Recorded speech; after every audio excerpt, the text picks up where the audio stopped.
So Amy, we've been talking about all the change there's been this year in the social housing sector. We've had the Renters' Rights Act, we've got Awaab's law, and now we've got the Crime and Policing Bill on the horizon. So what does the bill look to do for registered providers as far as anti-social behaviour is concerned?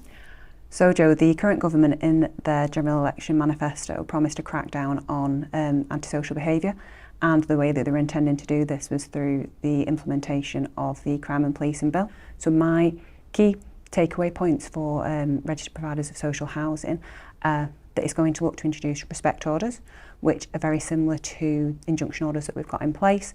They're applied for in the same way, they're applied for in the same courts. The criteria is very similar, or if not the same, as what we've already got in place. Another point for them to note as well is in relation to closure orders.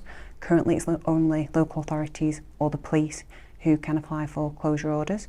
This is looking to be extended to housing providers as well, so they can seek to apply for those. And it's also worthwhile noting that the Crime and Policing Bill is distinguishing between the types of injunction that are made, so it's categorising them as youth injunctions or housing injunctions.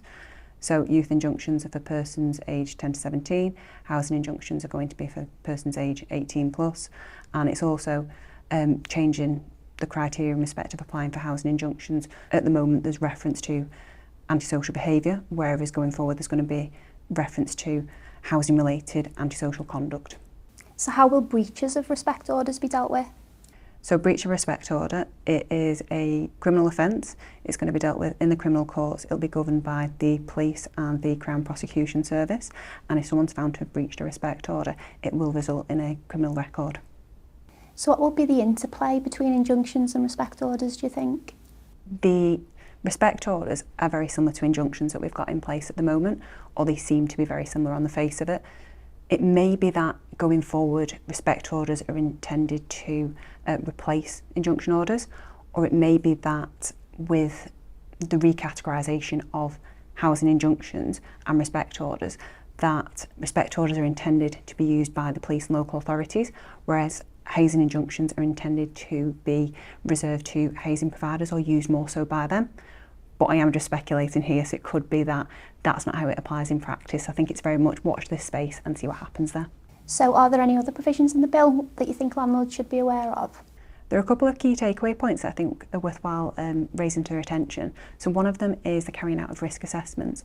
Risk assessment needs to be carried out before applying for a respect order, a housing injunction or a youth injunction. So this is different to the equality and proportionality assessments that we carry out at present, in that they need to take into consideration the rights of the perpetrator against the rights of the complainants and the victims of antisocial behaviour. Another takeaway point that I think is worthwhile noting is that it also introduces a specific offence for cuckooing as well, which we don't have at present. So do we have an implementation date yet? So the bill was introduced to the House of Commons on the 25th of February 2025. It's gone through its second reading in the House of Lords and it's currently at committee stage. It's likely that it's going to receive Royal Assent in 2026. Thereafter, it's likely that public consultation is going to be required in respect of the implementation of respect orders, so we'll just have to wait and see when that's happened and when it's going to be implemented, so just watch this space. Thanks Amy. I think 2026 is going to be an interesting year for social landlords. We've got implementation of Renters' Rights Act, we've got Awaab's law continuing to progress, and now we're likely to have the Crime and Policing Bill as well, so busy year for social landlords. It's definitely going to be a busy year, Jo.